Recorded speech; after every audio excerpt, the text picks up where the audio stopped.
Hey guys, and welcome to another episode of Quick Expert Reviews. Today we've got a Vankyo S8 Matrixpad, which reminds me a lot about the Vankyo Z1 Matrixpad I've reviewed last year. So let's have a look what's in the box. Let's start with the unboxing. Obviously we've got the tablet. We've got the customer support leaflet. So if you've got any issues or anything like that, you can email or text these guys and they'll help you with any concerns you've got, which is always nice. And then let's have a look what's else in the box itself.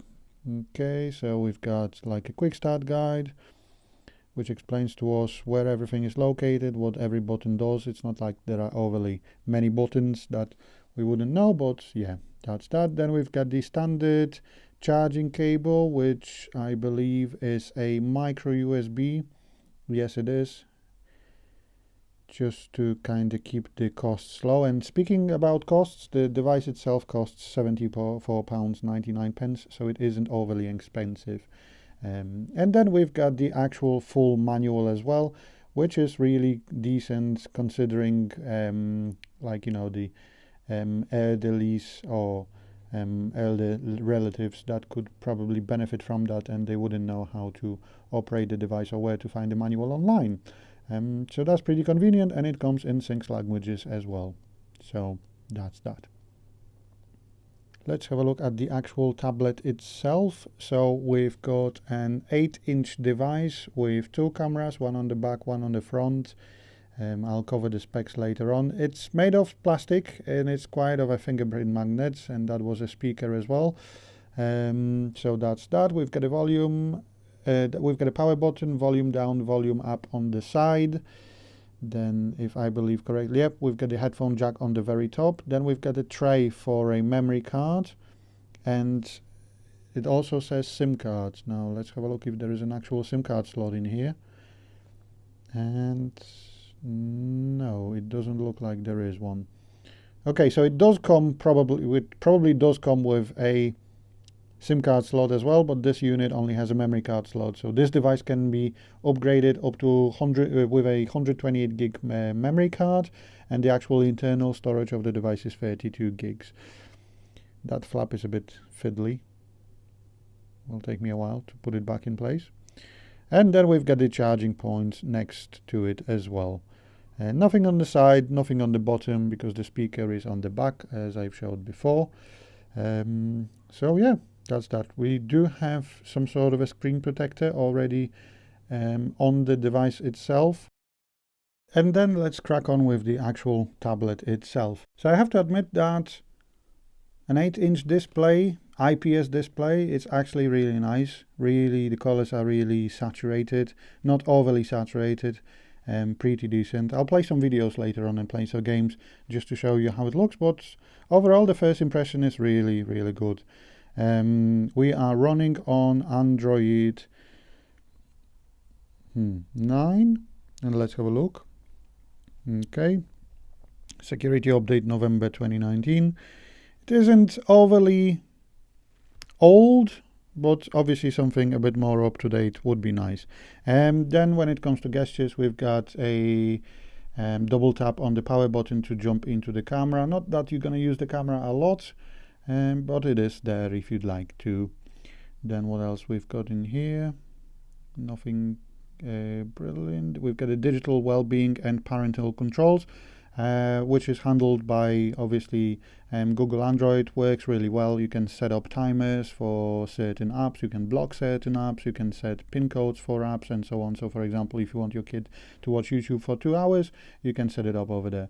Then we've got a swipe pattern pin unlock if we want to keep the contents of the device safe.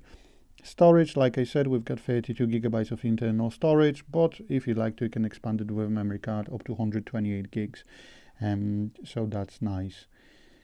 Okay, so the device itself does also have 2 gigabytes of RAM, and it does support some sort of a quad-core CPU. Can't really tell which one it is, unfortunately, can't find any details. But that's that.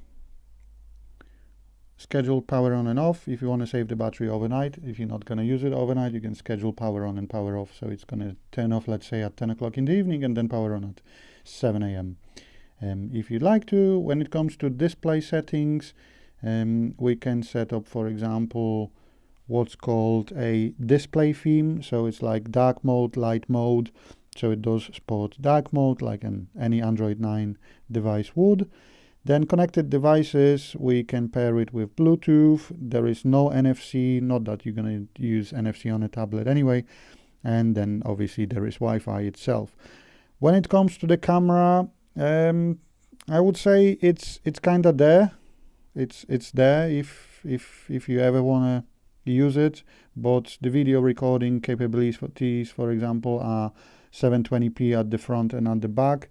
And the picture quality is like 5 megapixels, so it's not brilliant, but it's there if you need to make an odd Skype Messenger video call. Then obviously the device supports Netflix as well. Like I said, it is a 720p display, but it's an actually nice saturated display. So let's have a listen and let's have a look at how it actually looks.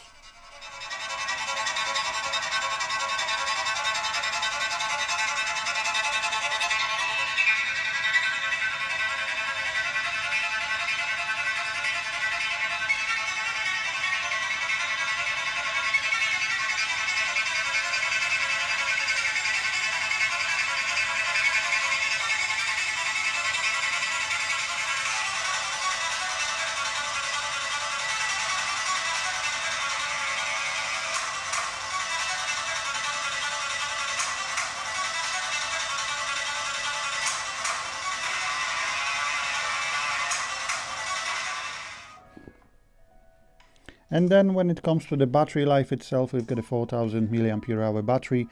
When you think about gaming like I'm doing now, playing Void Tyrant, it might not last that long, but to be honest, I have to admit that that battery combined with the 720p screen and the not that powerful processor, but still pretty decent, gives at least 3 days of battery life. When you watch movies, I think it lasted around like 16 to 18 hours watching when I did the video test. So it's actually pretty decent considering the device itself. So yeah, overall for the price, it's hard to find something with newer Android or better than that. So yeah, I would say it's a pretty decent device. Thanks for watching another episode of Quick Expert Reviews, and I'll speak to you soon, guys. Bye!